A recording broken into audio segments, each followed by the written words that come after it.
في الأسبوع ده من دوري إنجلترا ليفربول أخيرا بنعرف إيه مشكلته السنة دي بعد ما مانشستر سيتي اكتسحوا 4-1.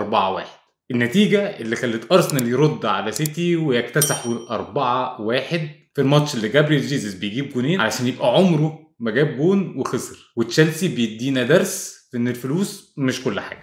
ليفربول بصراحة فريق غريب جدا، كل أسبوع متهيألي بنتكلم عن مشاكل ليفربول وإزاي ممكن يحلها. تهيألي أنا أخيرا وصلت لأكبر سبب لمشاكل ليفربول الموسم ده. من الآخر كده ليفربول فرقة بوشين، يعني في فريق ليفربول اللي بيلعب على أرضه، وفي فريق تاني تماما بمستوى مختلف تماما لليفربول بيلعب بره أرضه. لو جينا قسمنا ماتشات الدوري أو جدول الدوري هوم وأواي هنلاقي إن ليفربول في الدوري اللي هو بتاع الماتشات اللي اتلعبت في أرضه بيبقى في المركز الثالث وعامل معدل حوالي 2.3 في الماتش، وده مش بعيد خالص عن ليفربول بتاع مثلا السنه اللي فاتت لما كان محقق على ارضه 2.6 في الماتش. المشكله بقى بتيجي لما ليفربول بيلعب بره ارضه. الموسم ده ليفربول في ترتيب الدوري في الماتشات اللي لعبها بره ارضه بيجي في المركز ال 13 بمعدل نقطة فاصل 16 بس في الماتش. ليفربول مثلا الموسم اللي فات كان محقق 2.3 في الماتش، وهي هنا دي المشكله في ليفربول. سببها ايه بقى؟ متهيألي قله ثقه، لان لو جينا حتى شفنا النهارده في الماتش اللي كان قدام سيتي بعد ما ليفربول بدأ الماتش بصراحه بطريقه مش بطاله ولعب بخطه هجمات مرتده ونجحت وكان متقدم في النتيجه 1-0. بعدها بتيجي الفرصه دي لمحمد صلاح وبتضيع من غير اي خطوره على جون مانشستر سيتي. في نفس الدقيقه الكره دي بتترد ومانشستر سيتي بيجيب جون التعادل، ومن بعدها ليفربول بيفقد الثقه تماما وبيخرج من الماتش كأنه مش موجود، وسيتي بينجح انه يجيب 3 اجوان كمان ويكسب 4-1 من غير فودن ولا هالاند. وتخيلوا بقى النتيجه كانت هتبقى كام لو هالاند ده كان بيلعب.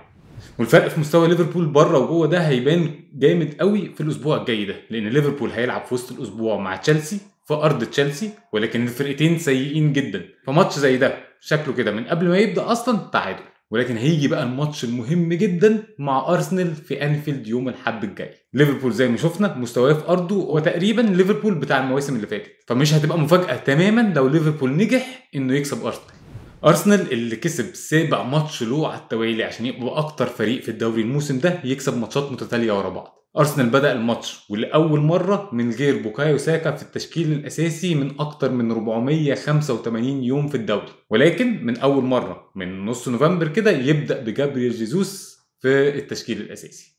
جيسوس بصراحه كان نجم المباراه وجاب جونين.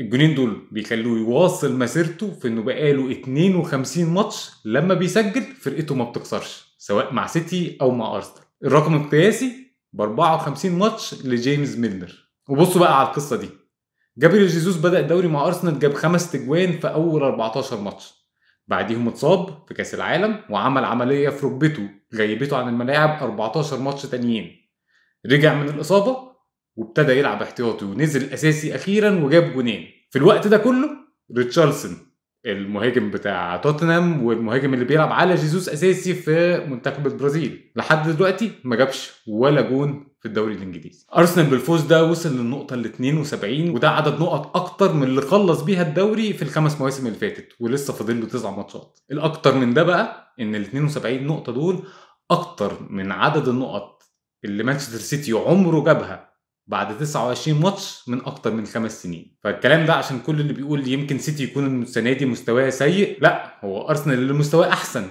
من سيتي، لان في سيتي في المواسم حتى اللي كسب فيها الدوري ما كانش بيجيب اكتر من 72 نقطه بعد 29 ماتش. لاعب بقى في ارسنال لازم اتكلم عنه هو لياندرو تروسارد من يوم ما جه ارسنال عمل لحد دلوقتي 7 اسيست. الرقم ده بيخليه في الدوري كله في المركز الثالث لعدد الاسيست في الموسم بعد كيفن دي بروينا اللي عامل 12 وبوكايو ساكا اللي عامل 10، ولكن تروسارد عاملهم في اخر 6 ماتشات بس مع ارسنال. صفقه تروسارد دي بقى اللي تورينا ان ساعات في الكوره كده في حاجات بتيجي بالتوفيق. ارسنال قعد يناير كله بيحاول يشتري اللاعب مودريك من شاختر دونيتسك اللي جه في الاخر وقام ماضي باكتر من 100 مليون لنادي تشيلسي. رد ارسنال على ده انه قام شاري لياندرو تروسارد باقل من ربع ثمن مودريك. وعلى قد ما تروسارد عامل نجاح رهيب مع ارسنال من يوم ما جه، مودريك وتشيلسي في عك غير طبيعي. تشيلسي اللي جه في يناير كده وهو في المركز الثامن قام صارف اكتر من اي فرقه في تاريخ الكوره، بعدها بشهرين بقى في المركز ال11. ومستوى اللاعب مدرك يلخص لنا الموسم بتاع تشيلسي. مدرك من يوم ما راح تشيلسي ما جابش ولا جون وعمل اسيست واحد، وفي ماتش امبارح قام مضيع الفرصه دي. ففعلا زي ما قلت في الاول ان تشيلسي بيدينا درس ان مهما صرفت فلوس ومهما اشتريت لعيبه ولا جبت اسامي، لو الكلام ده كله مش مبني على سياسه وعلى رؤيه واضحه للنادي، الكلام ده ملوش اي لازمه. فاضل كده 9 جولات في الدوري، والجوله الجايه مهمه جدا في البطوله. زي ما اتكلمت ان ليفربول في مستواه على ارضه عالي جدا، فلو ليفربول كسب ارسنال ممكن يعمل شرخ كبير جدا في النادي وفي الماتشات اللي باقيه له في الدوري. ولكن لو ارسنال كسب هيقرب جدا جدا من الفوز بالدوري. فتعالوا نشوف ايه اللي هيحصل، واشوفكم الحلقه الجايه.